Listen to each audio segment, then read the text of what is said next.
Om Swastiastu. Baru-baru ini beredar cerita mistis tentang KKN di Desa Penari. Menurut keterangan berbagai sumber yang simpang siur, peristiwa mistis dan tragis itu disebabkan oleh gangguan makhluk halus yang ingin berinteraksi dengan manusia. Apakah kitab suci Weda membahas mengenai fenomena makhluk dan alam gaib? Termasuk jenis makhluk hidup apakah mereka? Bagaimana posisi mereka dalam hierarki alam semesta? Video kali ini akan membahas mengenai keberadaan makhluk tak kasat mata itu menurut pengetahuan suci Weda. Dengan mengetahui siapa sebenarnya mereka, kita tidak perlu merasa khawatir dan berspekulasi tentang fenomena ganjil di sekeliling kita. Sebelum menonton lebih lengkap, ada baiknya jika Anda coba klik like dan subscribe di bagian bawah video ini. Komentar Anda juga menjadi apresiasi yang sangat berarti bagi konten-konten kami.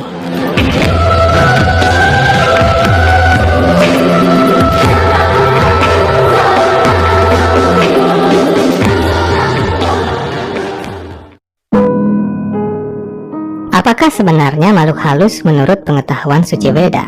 Untuk menjawab pertanyaan ini, mari kita membuka halaman kitab suci Weda yang khusus membahas mengenai eksistensi para hantu. Kitab suci ini bernama Veda Garuda Purana, pengetahuan rohani yang disabdakan oleh Tuhan Sri Krishna kepada Garuda, raja para burung. Kitab suci ini disabdakan setelah peristiwa pengadukan lautan susu. Salah satu bagian dalam kitab itu disebut Preta Kanda atau buku tentang para hantu. Dalam bagian ini, Tuhan Sri Krishna dalam wujud Wisnu-nya menjelaskan dengan rinci tentang keberadaan para hantu. Selain mengambil dari Veda Garuda Purana, sumber lain mengenai makhluk halus ada dalam Veda Bhagavata Purana, Siva Purana, dan Vishnu Purana. Dalam kitab-kitab komprehensif ini, terungkap jenis makhluk apakah yang menjadi tokoh utama dalam KKN di Desa Penari. Secara umum, para hantu disebut sebagai preta dalam kitab suci Weda. Preta adalah roh yang tidak mendapatkan upacara kematian secara layak dan bergentayangan.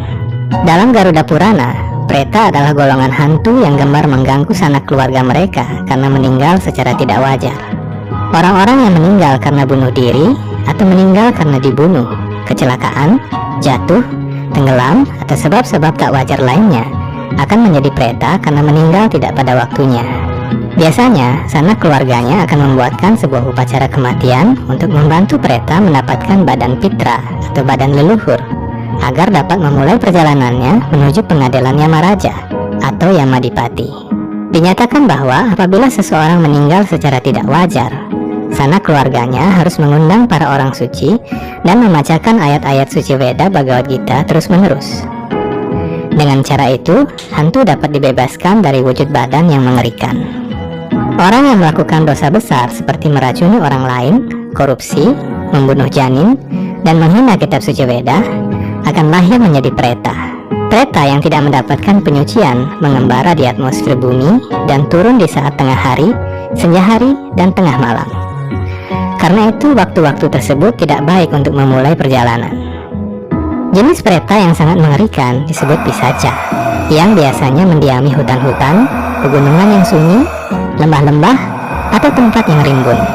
Pisaca berwujud laki-laki atau perempuan yang sangat mengerikan dan bisa mengubah wujud sesuka hatinya.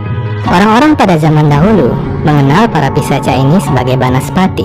Padahal Banaspati berarti pohon kayu. Karena pisaca kerap tinggal di pohon-pohon kayu besar, maka mereka dikenal sebagai Banaspati. Kita mungkin sering mendengar kisah kematian misterius pendaki gunung atau peristiwa hilangnya pendaki gunung lalu ditemukan tewas beberapa hari kemudian. Terlepas dari anggapan umum, kita tidak boleh mengesampingkan faktor keberadaan makhluk lain yang berada di sana. Sebagai umat manusia yang meyakini bahwa Tuhan tidak hanya menciptakan manusia, manusia seharusnya berhati-hati sebab di alam ini kita hidup berdampingan. Pisaca perempuan biasanya gemar menculik remaja laki-laki pada masa akil balik, sedangkan pisaca laki-laki gemar pada remaja perempuan. Karena itu, menurut berbagai kitab Purana, sangat berisiko apabila seorang remaja akil balik melakukan pendakian, mandi di air terjun, atau masuk hutan tanpa pengawasan orang dewasa. Jenis makhluk lain yang kerap berinteraksi dengan manusia berasal dari kalangan Asura. Menurut Veda Bhagavata Purana, Asura terdiri dari banyak ras, dan mereka tinggal di sebuah dimensi berbeda yang sangat dekat dengan bumi. Dimensi alam bawah ini dikenal dengan nama Atalaloka. Menurut kitab suci Veda Vishnu Purana, para makhluk Asura di Atalaloka kadang-kadang masuk ke dimensi manusia dan menculik manusia untuk kepuasan seksual. Para Asura perempuan ini dikenal sebagai para Pumschale, yang cantik namun sangat kejam. Apabila seorang Asura menjalin kesepakatan dengan manusia, taruhannya adalah nyawa. Para Pumschale di Atalaloka dapat menyamar menjadi bentuk apa saja sesuai dengan ranah pikiran manusia. Mereka dapat mengubah wujud atau paras wajah mereka sekehendak hati. Para Asura Pumschale juga pandai bermain ilusi. Mereka dapat menyamar menjadi kerabat, kawan, atau bahkan binatang. Tujuan mereka menculik manusia adalah untuk kepuasan hubungan suami istri.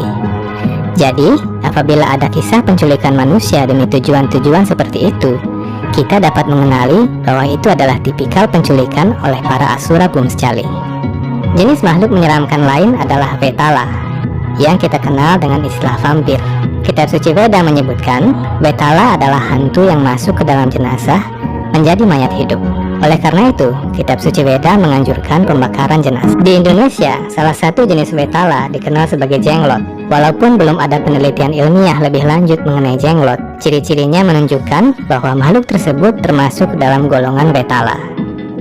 Golongan Kusmanda adalah jenis makhluk halus yang lain, yang dikenal sebagai raksasa yang bisa memperbesar dan mengecilkan badannya sesuka hati. Para Kusmanda tinggal di semak belukar, hutan-hutan lebat, dan di tempat di mana Tuhan tidak pernah dipuja. Ada golongan Kusmanda yang gemar menyantap makhluk hidup lainnya, termasuk menyebarkan penyakit bagi manusia.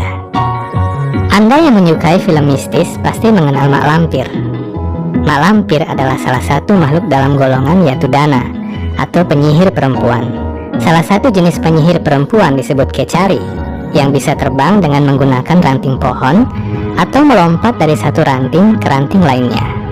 Dalam kisah sejarah Purana, salah satu Yatudana yang terkenal adalah Putana, yang mencoba membunuh Tuhan Sri Krishna namun diselamatkan oleh Tuhan. Putana akhirnya mendapatkan moksa di dunia rohani atas karunia Tuhan Sri Krishna. Di Indonesia, kita mengenal kuntilanak, wewe gombel, atau makhluk-makhluk lain yang senang menculik bayi dan bergelantungan di dahan pohon besar. Mereka termasuk dalam golongan Yatudana. Para penyihir perempuan yang terbang dengan menggunakan ranting pohon atau sapu lidi tergolong para Yatudana. Apakah kini Anda ingat pada sosok penyihir perempuan yang terbang dengan sapu? Buat Anda yang menyukai film petualangan seperti Narnia, The Lord of the Rings, atau The Hobbit, Anda akan menjumpai sosok orc dan troll, makhluk tinggi gemuk dengan kekuatan yang besar namun berwajah buruk. Menurut kitab suci Veda, makhluk ini memang benar ada di dimensi yang lain dan dikenal dengan nama Wainayaka. Pada zaman dahulu, Wainayaka berinteraksi dengan manusia, dan manusia menggunakan berbagai jenis benda suci untuk menghindari para Winayaka. Ada banyak jenis makhluk halus lainnya yang belum disebutkan dalam video ini. Ada golongan Butagana, Raksa, Yaksa, dan sebagainya. Namun apapun namanya, sebaiknya Anda tidak berurusan dengan mereka. Banyak orang yang menginginkan kekayaan dan kemasyhuran secara instan dan menyembah makhluk-makhluk seperti ini. Apabila seseorang menyembah makhluk-makhluk seperti ini, ia mendapatkan kekayaan yang besar, namun risikonya sangatlah besar. Tidak hanya jiwanya yang menjadi taruhan, namun juga jiwa seluruh sanak keluarga dan keturunan-keturunannya. Tuhan Sri Krishna bersabda dalam Veda Bhagavad Gita, bab 9 ayat 25. Orang yang memuja para dewa akan lahir di antara para dewa. Orang yang memuja leluhur akan pergi kepada leluhur. Orang yang memuja makhluk halus akan dilahirkan di antara makhluk-makhluk seperti itu. Namun, orang yang memuja Tuhan akan hidup bersama Tuhan. Oleh karena itu, Tuhan Sri Krishna memberi pilihan kepada setiap manusia. Apakah manusia ingin memuja Tuhan, makhluk halus, dewa, atau leluhur? Sebab risiko masing-masing jenis pemujaan itu ditanggung sepenuhnya oleh manusia yang melaksanakannya. Pertanyaan selanjutnya adalah, apakah hantu bisa dibebaskan? Jawabannya ada dalam kitab suci Veda Vishnu Purana. Tuhan bersabda kepada Garuda, apabila para hantu dan makhluk halus itu cukup beruntung melihat perayaan Janmastami pada tengah malam di bulan Agustus, maka mereka dibebaskan dari badan hantu dan mencapai pembebasan.